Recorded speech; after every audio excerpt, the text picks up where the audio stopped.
말씀 구약성경 창세기 3장 1절부터 7절까지의 말씀입니다. 저와 여러분 한 절씩으로 돌아오도록 하겠습니다. 그런데 뱀은 여호와 하나님이 지으신 들짐승 중에 가장 강교하니라. 뱀이 여자에게 물어 이르되 하나님이 참으로 너에게 동산 모든 나무의 열매를 먹지 말라 하시더냐? 여자가 뱀에게 말하되 동산 나무의 열매를 우리가 먹을 수 있으나 동산 중앙에 있는 나무의 열매는 하나님의 말씀에 너희는 먹지도 말고 만지지도 말라. 너희가 죽을까 하노라 하셨느니라. 뱀이 여자에게 이르되 너희가 결코 죽지 아니하리라. 너희가 그것을 먹는 날에는 너희 눈이 밝아져 하나님과 같이 되어 선악을 알 줄을 하나님이 아심이니라. 여자가 그 나무를 본즉 먹음직도 하고 모함직도 하고 지혜로 할 만큼 탐스럽기도 한 나무이니라. 여자가 그 열매를 따고 자기와 함께 있는 남편에게도 주매 그도 먹은지라. 같이 있습니다. 이에 그들의 눈이 밝아져 자기들이 벗은 줄을 알고 무화과 나무 잎을 엮어 치마로 삼았더라. 아멘. 우리 한 번 더 기도합니다. 아버지 하나님, 이 시간에 하나님의 귀한 말씀 하나님 듣기를 원합니다. 부족한 종의 입술을 통하여 선포되어지는 하나님의 말씀이 정말 우리의 성도들의 심령에 온전히 새기게 하여 주시옵소서. 하나님께서 허락지 아니하시면, 하나님께서 우리의 귀를 열고 우리의 마음을 열지 아니하시면 결코 하나님의 말씀이 우리에게 들리지 않는 줄 압니다. 아버지, 이 시간에 성령을 통해서 우리의 심령에 하나님의 귀한 말씀이 들려지는 시간 되게 하시고 그 말씀이 우리의 메마른 심령을 살리고 우리의 연약한 믿음이 일어서는 귀한 놀라운 역사가 있게 하여 주시옵소서. 이 시간에 소경의 눈 뜨는 기적이 일어나게 하여 주시옵소서. 귀먹은 자가 하나님 귀가 열리는 시간 되게 하여 주시옵소서. 입이 하나님 닫혔던 벙어리가 하나님 입이 열리는 그런 놀라운 시간 되게 하여 주시옵소서. 이 시간에 성령으로 역사하여 주시고 하나님의 귀한 말씀이 하나님의 생명을 낳는 시간 되게 하여 주시옵소서. 예수님 이름으로 기도합나이다. 아멘. 감사합니다. 오늘은 복음주제 설교 네 번째 시간으로 그 나무를 본즉 이라는 제목으로 말씀 나누겠습니다. 지난 시간에 우리는 죄의 유혹에 대해서 배웠습니다. 거짓의 아비 이 마귀는 하와에게 들짐승 중에 가장 간교한 뱀을 통해서 거짓말을 전하죠. 하와는 그 하나님과 교제하고 그 남편과 교제해야 되는데 가장 간교한 뱀과 교제를 하게 되고 결국 그것으로 말미암아 그는 유혹을 받게 됩니다. 그래서 하나님의 그 유혹을 받음 통해서 또 그가 하나님의 계명을 온전히 알지 못하고 있다는 것을 마귀가 캐치하죠. 그가 하나님의 말씀을 알기는 아는데 듣긴 들었는데 제대로 알고 있지 않았어요. 죽을까 하노라. 하나님은 정령 죽으리라. 무투타무트. 이건 죽고 또 죽는다는 거예요. 히브리에서 두 번 반복은 확실한 거. 이거는 절대 변할 수 없는 분명한 진리라는 거예요. 하나님이 그렇게 도장 찍어 말씀하셨는데도 죽을까 하노라. 그러니까 말씀을 듣긴 들었어요. 알긴 알았어요. 근데 분명히 몰랐어요. 그러니까 그 약점을 파고들은 거예요. 그래서 마귀가 뭐래요? 너 안 죽어. 거짓말로 파고듭니다. 그리고 그녀에게 이제 유혹을 하죠. 너 저거 먹으면 하나님같이 된다. 그 속에 잠재되어 있던 욕망에 불 붙이죠. 그래서 결국 그는 유혹에 넘어가게 됩니다. 자, 오늘은 지난 시간에 이어서 하나님의 계명까지 어기면서 그 따먹었던 선악과 왜 그것이 얼마나 대단한 것이었기에 그 욕망이라는 것이 얼마나 대단한 것기에 과연 하와는 그 하나님의 금하신 그 명령까지 어기면서 그것을 했을까? 지난번에 말씀드렸지만 여러분 그 당시 하와는 부족한 게 없는 사람이었어요. 비록 옷은 안 입고 있었지만 다른 사람들이 명품 옷 입고 돌아다니는 게 아니잖아요. 다 벌거벗고 있었거든요. 그러니까 뭐 굳이 옷이 필요한 것도 아닙니다. 다른 사람들 다 같이 그냥 과일 먹고 똑같은 거 먹고 있었거든요.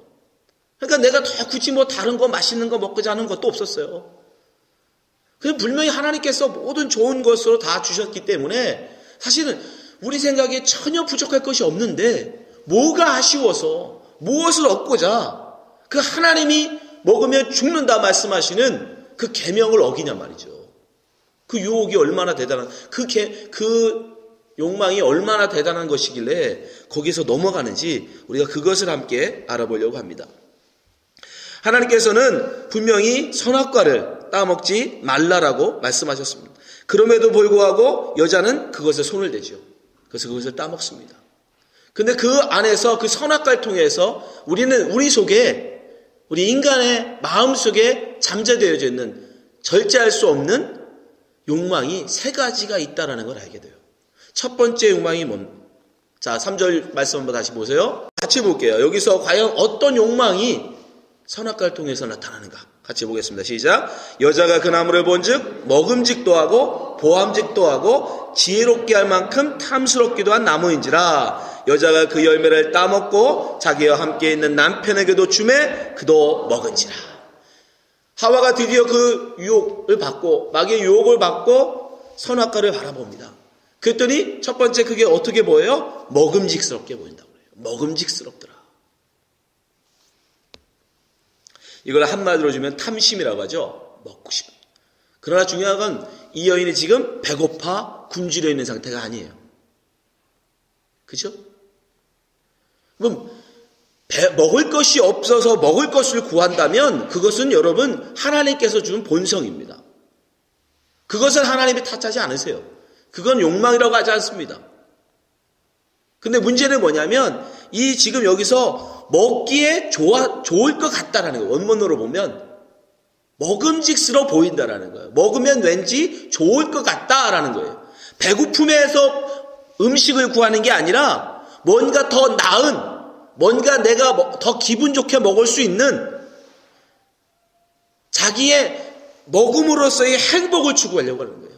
다른 걸로 말하면 다른 것으로서의 기쁨을 구하는 게 아니라 좋음을 구하는 게 아니라 먹는 것으로 지금 좋음을 구하고 있다는 거예요. 우리가 먹어야 산다는 건 당연합니다. 그런데 사람이 그것에만 마음을 두면 안 되는 거예요.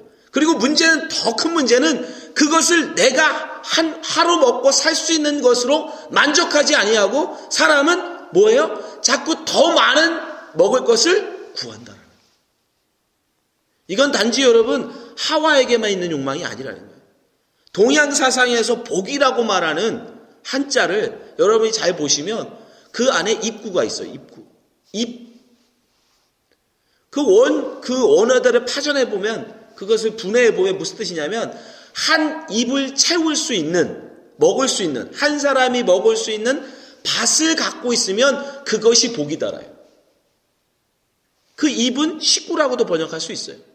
한 식구가 먹기에 족한 밭을 갖고 있는 게 복이다가 동양 사상이 갖고 있는 복이에요. 복이란 행복이라고 말할 수 있죠. 그러니까 결국 동양도 먹음을 행복의 근본으로 본 거예요. 지금 하와도 그 얘기하고 있는 거예요. 저 선악과를 먹으면 나는 행복할 것이다. 먹을 것으로 나는 행복할 것이다. 그게 문제예요. 그 먹음을 통해서 행복을 추구하잖아요. 하나님은 우리에게 먹어야만 살 수밖에 없는 육체로 만드셨죠. 그죠? 제가 전에 한번 말씀드리셨는데 왜 하나님은 왜 새끼를 먹고 살게 만들어졌냔 말이에요. 소 아세요? 소? 여러분 소는 위가 4개입니다. 그래서 한 번에 많이 먹을 수 있어요. 그리고 2, 3일 안 먹어도 돼요. 왜냐하면 그 위 거를 꺼내서 다시 먹으면 되거든요. 되새기만 하면 돼요. 뱀도 마찬가지입니다. 여러분. 파충류들도 한 번에 많이 먹으면 길게는 한 달도 안 먹어도 돼요. 겨울잠을 자면 곰도 마찬가지예요. 한 번 먹고 석 달, 넉 달을 안 먹고 살아요. 하나님이 인간도 그렇게 만들 수 있잖아요. 그렇지 않습니까? 그럼 여자분도 얼마나 편했겠어요.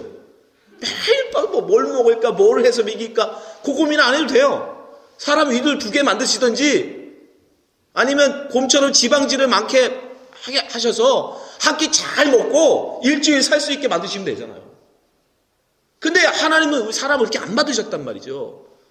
지금 새끼가 기본이지만 최소한 하루에 한 끼 이상은 먹어야 사람이 살아요. 그러니까 분명히 뭘 먹어야 살도록 만드신 게 하나님이세요. 우리가 그렇게 만든 게 아니라. 근데 문제는 그 먹어서 살아는 건 하나님이 만들어신 우리의 본 모습인데 중요한 건 무엇을 먹고 행복을 한 거예요. 내 하와는 무엇으로?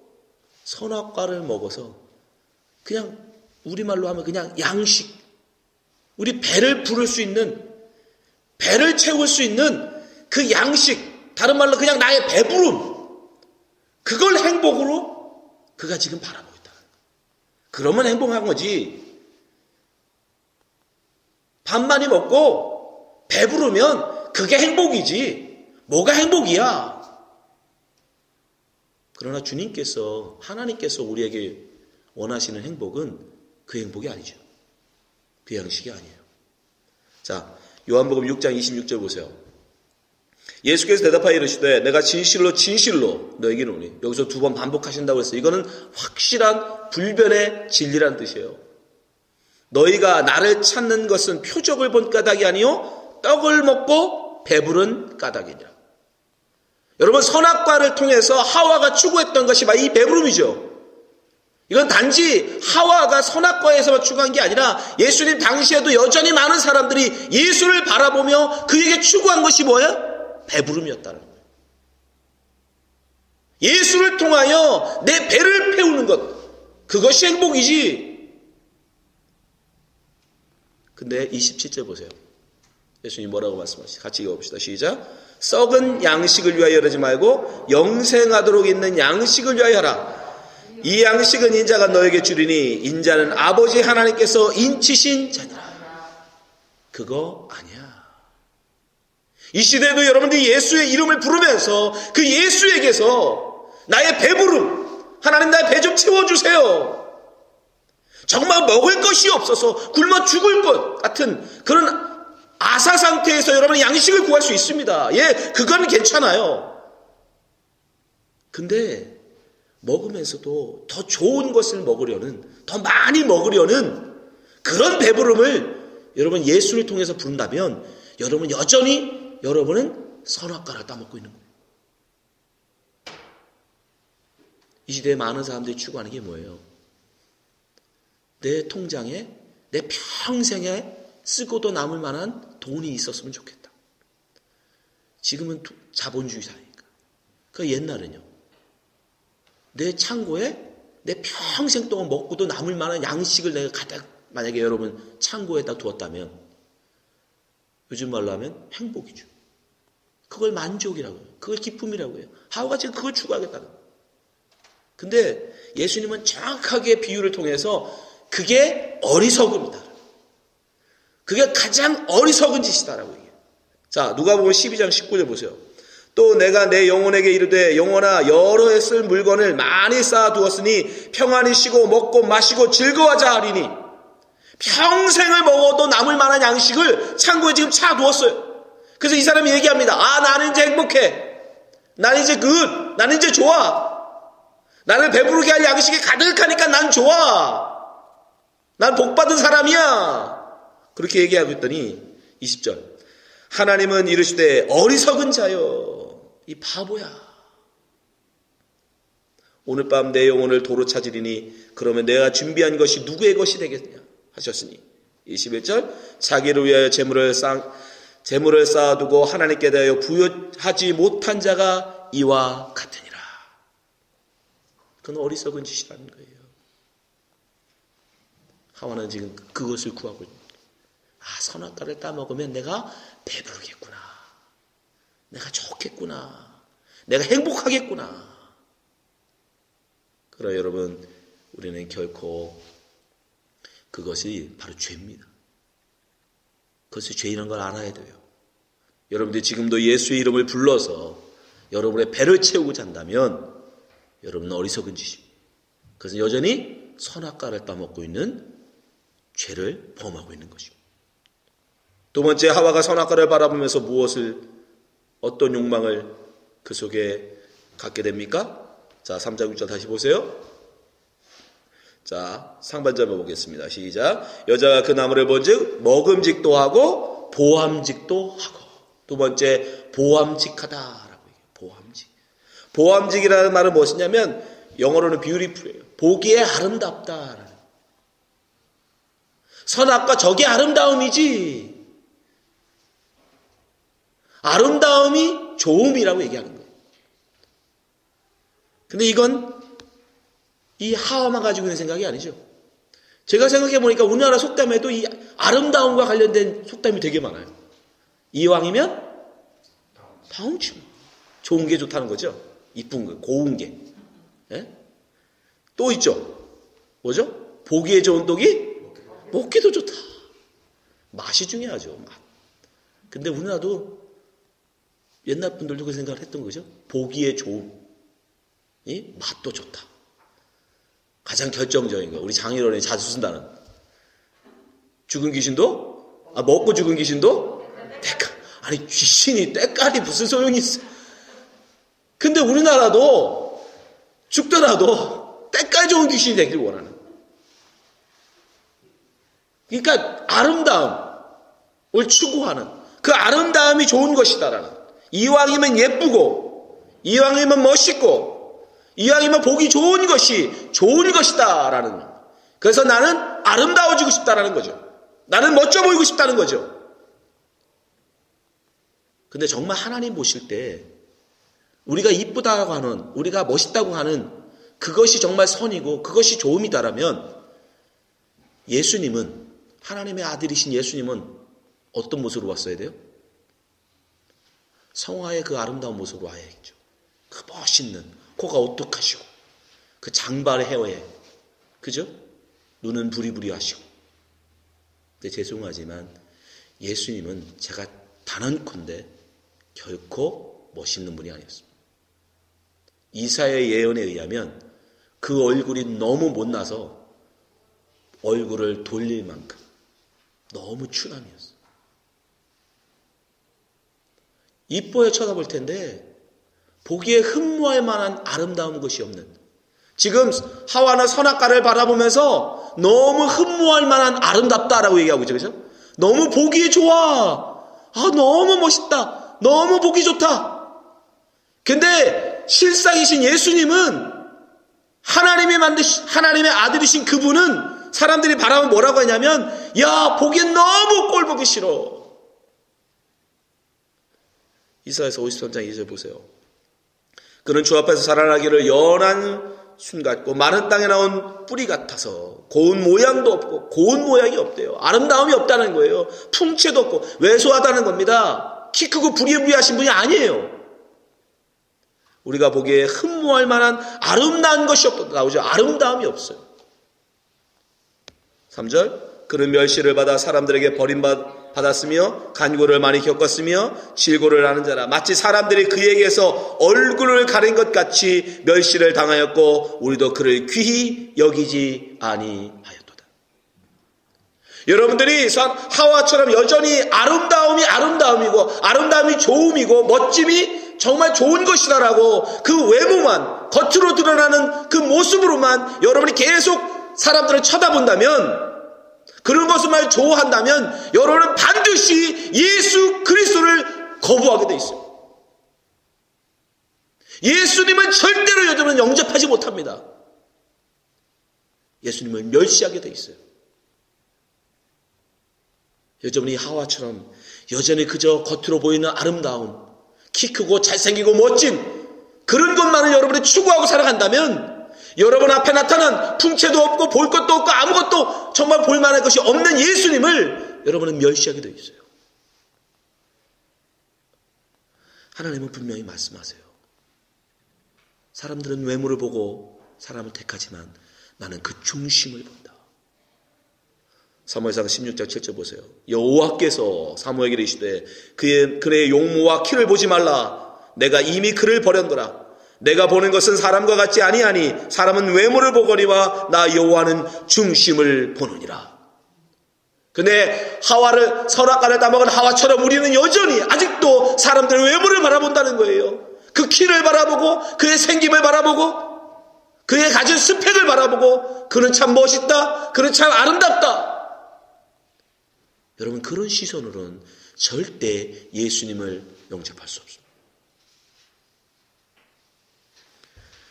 베드로는 우리에게 권면합니다. 외모를 꾸미지 말고 내 마음을 단정히 해라. 베드로전서 3장 3절 보세요.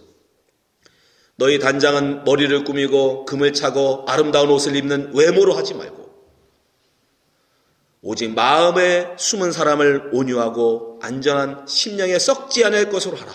이는 하나님 앞에 값진 것이니라. 여러분, 하와 앞에 있던 선악과는 옛날에 어쩐 옛날 이야기가 아니에요. 지금도 우리 앞에 선악과가 놓여 있는 것이고, 여러분 앞에 지금도 여전히 선악과의 유혹은 있는 거예요. 여러분이 지금도 여전히 그저 겉으로 보여지는 외적인 아름다움, 외적인 멋있음, 그것을 보기 좋음, 그것을 아름다움, 그것으로 추구하고 여러분이 그것을 구한다면 여러분은 여전히 선악과를 따먹은 하와가 됩니다. 여러분, 하나님 우리에게 원하시는 것은 그 외적인 아름다움이 아니에요. 여러분의 마음입니다. 마음이 곱기를 바랍니다. 여러분의 마음이 아름답기를 바랍니다. 마지막으로 하와는 선악과를 통해서 어떤 욕망을 갖습니까? 지혜롭고자 해요. 자, 3장 6절 다시 한번 보세요. 여자가 그 나무를 본즉 먹음직하고 보암직하고 지혜롭게 할 만큼 탐스럽기도 한 나무인지라. 탐스러운 나무는 이 앞에 두 구절하고 다 걸리는 거고, 여기서는 뭐냐면 지혜롭게 할 만한 것들. 지혜롭게. 왠지 저걸 따먹으면 지혜로워질 것 같아요. 똑똑하고자 하는 욕망, 지혜롭고자 하는 욕망은 그러니까 옛날부터 있었던 거예요. 근데 성경은 참 재밌죠. 그 똑똑함, 무엇을 위한 똑똑함인가? 무엇을 위한 지혜인가? 그래서 성경은 여러분, 구약 성경에 보면 정말 똑똑했던 지혜롭던 사람이 두 사람 나옵니다. 첫 번째가 누구죠? 세상에서 가장 똑똑했다고 이해하는, 지혜로웠다는 왕 솔로몬이에요. 솔로몬은 하나님이 인정하세요. 전에도 없었고 후에도 없을 만한 가장 지혜로운 자다. 왜요? 왜 그 지혜를 얻어요? 그가 하나님의 백성을 잘 다스리기를 원합니다 할 때 그에게 하나님은 전무후무한 지혜를 주셨어요. 그 누구도 감히 대적할 수 없는 어마어마한 지혜를 그에게 주셨어요. 그래서 그는 삼남한상의 모든 것을 다 꿰뚫어 아는, 옛날로 얘기하면 아담과 같은 지혜로웠습니다. 이 만물의 모든 것을, 왜 그것이 그렇게 지음받았는지를 꿰뚫어 아는 거예요. 그 지혜가 얼마나 놀라웠는지 그 근동의 모든 왕들이 그에게 와서 그 지혜를 줬다가죠. 근데 문제는 그 어마어마한 지혜를 그가 어디에 나중에 쓰게 돼요? 자기 백성을 다스림, 우리에서 하나님이 구해서 주셨더니 솔로몬은 그 지혜를 가지고 뭘 쓰냐면 지자랑했어요. 지를 드러내고 지를 자랑하는 것으로. 나 이렇게 똑똑하다. 그 나중에 어떻게 돼요? 그 지혜 가운데 결국은 그가 무너지고, 그리고 우상에 숭배하는 자가 돼요. 그래서 하나님 어떻게 해요? 결국 그의 나라를 그 아들 때에 찢어버리죠. 결국 그 지혜는 그 나라를 패망시키는 쪽으로 쓰게 된 거예요. 가장 높은 지혜를, 가장 놀라운 지혜를 얻었지만 결국 그 지혜가 그의 나라를 망쳐버려요. 그러나 반대로 또 다른 지혜로운 사람이 있습니다, 여러분. 어쩌면 여러분 중에는 그걸 잘 모를지도 몰라요. 누구냐면 바로 다니엘이에요. 다니엘은 하나님께서 특별히 지혜를 주셨는데 얼마나 지혜로냐면 다른 책사들, 그 당시 책사는 누구냐면 왕의 참모들이에요. 참모. 왕에게 조언을 하고 의견을 얘기하는 참모들. 그러니까 굉장히 똑똑한 박사들이겠죠. 그죠? 근데 그 사람들보다 10배나 더 지혜로웠대요. 자, 다니엘서 1장 19절 보세요. 왕이 그들과 말하여 보매 무리 중에 다니엘과 하나나와 미사엘과 아사랴와 같은 자가 없으므로 그들을 왕 앞에 서게 하고, 20절, 왕이 그들에게 모든 일을 묻는 중에 그 지혜와 총명이 온 나라 박수와 술객보다 10배나 나은 줄 아니라. 여러분 이 왕이 옆에 있는 이 박수나 술객이면 그 당시 그 나라에서 그래도 최고로 똑똑하다는 사람들을 모아놓은 거예요. 근데 그들보다 몇 배? 10배. 그러니 다니엘이 얼마나 지혜로웠던 사람이에요. 근데 이 다니엘은 어떻게 쓰임받아요? 그 지혜로 자기 자랑하는 습니까? 아니에요. 그 지혜로 하나님의 뜻을 해석해서 전하는 일을 합니다. 자기의 민족을 살리는 데습니다. 오히려 그는 그 지혜로 자기의 하나님의 백성을 살리는 데서요. 솔로몬은요, 나라를 망치는 데서, 다니엘은 자기 민족을 살리는 쪽으로 쓰고 하나님의 뜻을 사람들에게 전하는, 알려주는, 지혜라는 것을 구하는, 지혜 자체, 그것은 좋은 것입니다. 근데 문제는 그것을 무엇을 위해서 쓰느냐예요. 무엇을 위해서 쓰느냐, 무엇을 위해서 구하느냐. 하와는 지금 뭐예요? 자기의 욕망을 위해서 구한다. 여러분도 마찬가지. 여러분이 하나님 앞에 구하는 지혜, 무엇을 위함입니까? 그저 나의 잘됨? 여러분의 자녀의 똑똑함을 구하는 것, 지혜로움을 구하는 것, 무엇을 위함입니까? 여러분의 자녀의 그저 잘됨? 예. 어떤 목사님이 늘 하시는 말 중에 참 제 마음에 드는 말이 있습니다. 우리나라 속담에 배워서 남주냐. 그건 잘못된 속담이라고 생각해요. 그 목사님 뭐라고 얘기하냐면 배워서 남주라. 배워서 남주라. 그게 우리의 목적이에요. 그게 그리스도인들의 지혜를 구하는 궁극적인 목적이에요.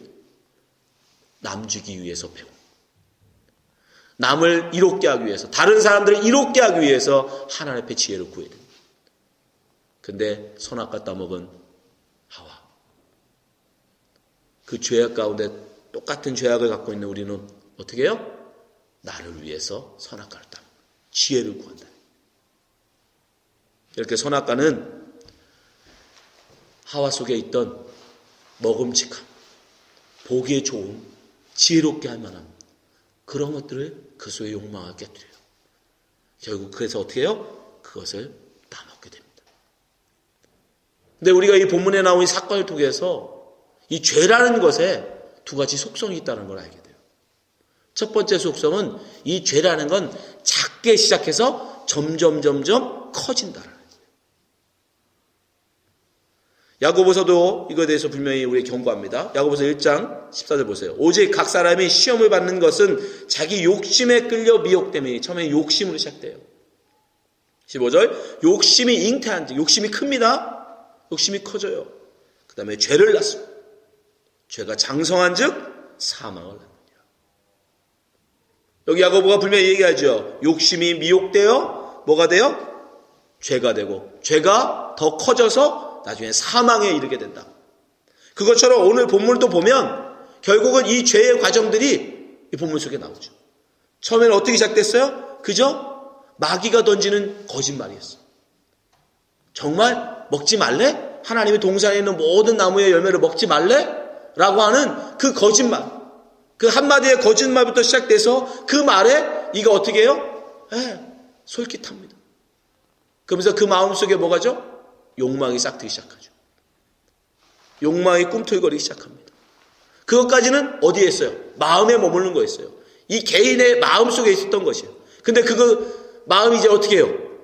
성경을 여러분 잘 보시면 이제 그 말이 끝나고 나서 그가 어떻게 되면 나무를 본즉, 마음이 이제 나무를 바라보는 행동으로 바뀌어요. 나무를 본즉 탐스러워요. 너무 지혜로워질 것 같아.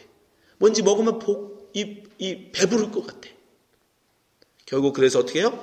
그 보는 순간 그것을 따먹고 손을 내밀어 그것을 따는 행동으로 결국 옮기지고 결국 그 선악과를 따먹는 죄를 지게 되죠.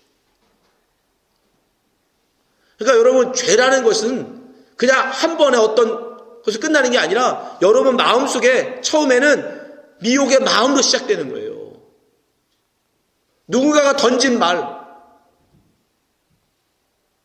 누군가가 툭 던져진 그 말, 그 유혹에 여러분 그 마음속에서 점점점 그 씨가 자라서 나중에는 마음에 몰라 그게 나중엔 밖으로, 눈으로, 손으로, 발로 행동하여 옮겨집니다.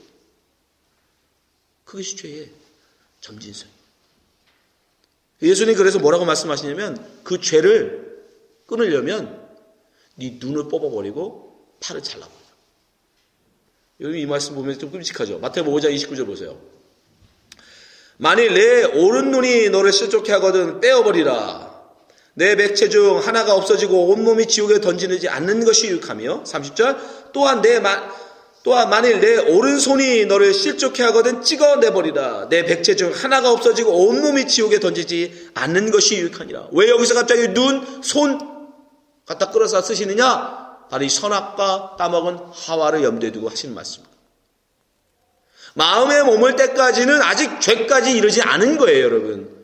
근데 그것이 그 유혹의 마음이 행동으로 옮겨져서 그것을 보고 그것을 따먹는 순간 그것은 죄가 되는 거예요. 예수님이 그 바라본 눈을 뽑아버리고 그것을 따먹은 손을 잘라버리라는 거예요. 근데 그렇게 하면 우리 다 눈 뽑아가야 되고 다 손 잘라야 되잖아요. 그러니까 어떻게 해야 돼요? 죄는 갑자기 이렇게 바로 행동하고 바로 하는 건 아니니까 우리는 언제 제어해야 돼요? 여러분 마음속에 있을 때. 여러분 마음의 씨앗으로 자라기 시작할 때. 유혹의 마음이 여러분 속에 시작될 때. 그래서 잠언서 4장 23절에 이렇게 말씀해요. 모든 지킬 만한 것 중에 더욱 내 마음을 지키라. 생명의 근원이 이에서 남이니라. 정확한 말씀이죠. 생명의 근원. 여러분의 죽고 사는 거, 멸망에 이를 수 있는 그 죄의 모든 그 근본이 여러분 마음에 달려있는 거예요. 여러분 마음속에 시작되는 거예요. 그러니까 여러분이 선악과를 바라보는 순간 여러분은 그 유혹에 넘어갈 수밖에 없어요. 그러니까 바라보기 전에, 손을 내밀기 전에 여러분의 그 바라볼 마음을 다스리셔야 돼요.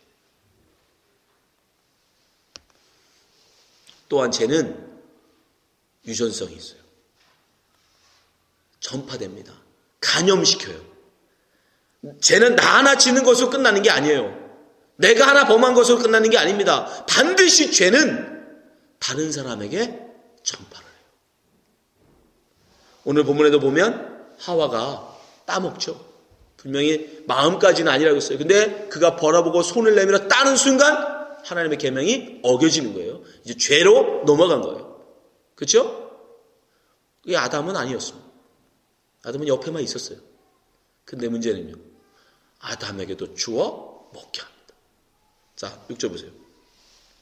여자가 그 나무를 6절 그 여자가 그 나무를 본즉 먹음직도 하고 보암직도 하고 지혜롭게 할 만큼 탐스럽게 단 나무인지라. 여자가 그 열매를 따먹고 자기와 함께 있는 남편에게도 주매 그도 먹은지라.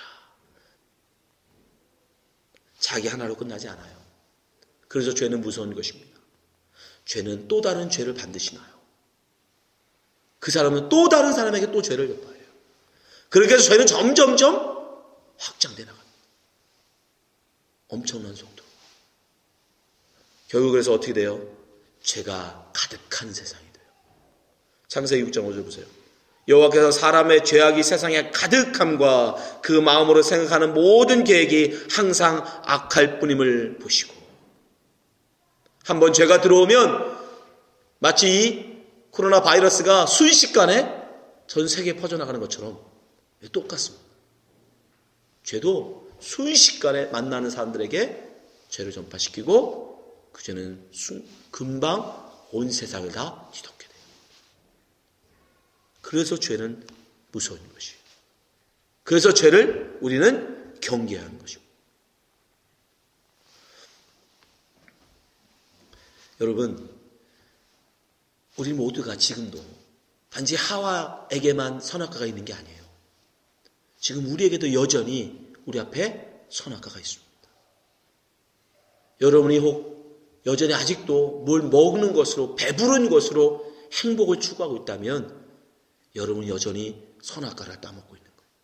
여러분이 여전히 세상의 그 아름다움, 세상의 어떤 유행으로 얘기하는 그 멋있음, 그것을 진짜 멋있음으로 알고 좋음으로 알고 추구하고 살아간다면 여러분 역시 아직도 선악과를 범직하게 따먹는 자예요. 여러분들이 여전히 여러분 자신의 행복을 위해서, 여러분의 출세를 위해서, 여러분의 자랑을 위해서 하나님 앞에 지혜를 구하고 있다면 여러분 역시 지롭게 할 만큼 탐스러워 보이는 선악과를 따먹고 있는 자들입니다. 그래서 요한 사도는 우리에게 분명히 얘기해요. 세상을 사랑하지 마라. 세상에 있는 것들, 그런 것들을 바라보지 마라. 자, 요한일서 2장 15절 보세요.